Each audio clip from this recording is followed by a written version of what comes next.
एक लड़की धीरे से कंबल हटाती है। उसकी आंखों में चाहत झलक रही थी। छोटा भिक्षु हिचकिचाते हुए जब अपने गुरु को गहरी नींद में देखता है तो धीरे धीरे लड़की के पास चला जाता है। उसने न केवल उस अदृश्य दीवार को पार किया बल्कि अपने भीतर के व्रत को भी तोड़ दिया। जब उसका हाथ लड़की की त्वचा से टकराता है वह घबराकर पीछे देखता है, यह सुनिश्चित करने के लिए कि गुरु ने देखा या नहीं, और फिर वह खुद को पूरी तरह से छोड़ देता है। इसके बाद दोनों ओर भी साहसी हो जाते हैं। वे अक्सर जड़ी बूटी खोजने के बहाने पहाड़ों पर निर्जन जगहों पर मिलने लगते हैं। लेकिन एक दिन जब वे साथ सो जाते हैं तो किस्मत की चाल से उनकी नाव धीरे धीरे किनारे की ओर बहती है। गुरु यह दृश्य देख लेता है। उसकी आंखों में कई भाव होते हैं, लेकिन वह कुछ ठान लेता है। वह एक मुर्गा लाता है, उसकी टांग में रस्सी बांधता है और उसे नाव पर छोड़ता है। फिर वह रस्सी खींचकर नाव को किनारे ले आता है। गुरु चुपचाप नाव पर चढ़ता है और नीचे लगे छलनी को हटाता है, जिससे पानी धीरे धीरे नाव में भरने लगता है। फिर वह एक कोने में चुपचाप बैठ जाता है। छोटा भिक्षु अचानक जागता है और देखता है कि नाव में पानी भर रहा है। लड़की घबरा जाती है।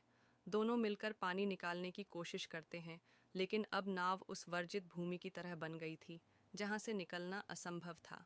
छोटा भिक्षु जमीन पर घुटनों के बल गिरकर स्वीकार करता है कि उसने गलती की है और वादा करता है कि वह फिर कभी नहीं करेगा। गुरु कुछ नहीं कहता, बस लड़की से पूछता है कि क्या उसकी बीमारी अब ठीक हो गई है। जब उसे पता चलता है कि वह ठीक हो गई है तो कहता है कि अब उसे यहाँ से जाना होगा। छोटा भिक्षु बोट को जाते हुए देखता है। उसका दिल दुखी होता है, लेकिन वह कुछ कर नहीं सकता। रात में वह करवटें बदलता रहता है। उसे नींद नहीं आती। उसका मन उन पलों में अटका रहता है। वह जानता है कि उसने काम वासना का बंधन तोड़ दिया है और अब वह अकेलापन नहीं झेल सकता। इसलिए वह निर्णय करता है कि वह मूर्ति को पीठ पर लादेगा और संसार में प्रवेश करेगा। वह शर्मिंदा होकर गुरु से विदा लेता है और पानी पर बने मठ को छोड़ देता है। वर्षों बाद एक पतझड़ की सुबह, अब गुरु अकेले रहने का आदी हो गया है। लेकिन अखबार में छपी एक खबर पढ़कर वह चौंक जाता है।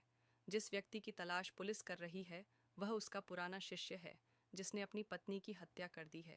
उसी रात, मानो कुछ महसूस किया हो, गुरु रात भर जागकर एक नया वस्त्र सिलता है। अगले दिन एक अधेड़ व्यक्ति मठ आता है। वह छोटा भिक्षु ही है। गुरु खुद उसे नाव से लेने जाता है और सामान्य बातचीत करता है जैसे कुछ हुआ ही नहीं। लेकिन वह भिक्षु अब पहले जैसा नहीं रहा। दुनिया की ठोकरों ने उसे गुस्सैल और हिंसक बना दिया था।